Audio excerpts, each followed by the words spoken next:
The U.S. president says he is prepared to use military force against Iran if it doesn't agree to negotiate a deal on its nuclear program.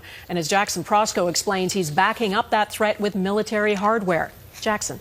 Well, Donna, this coincides with the arrival of an American aircraft carrier strike group in the region. The USS Abraham Lincoln is leading what President Donald Trump calls a massive armada.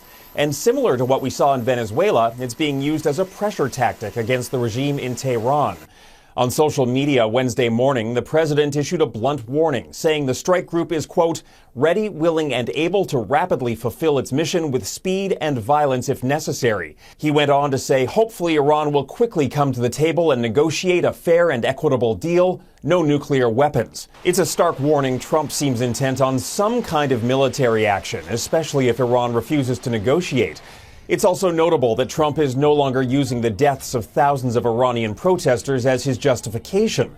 In testimony to Congress, U.S. Secretary of State Marco Rubio suggested the buildup is more of a preemptive measure in case Iran decides to strike at U.S. forces or Israel.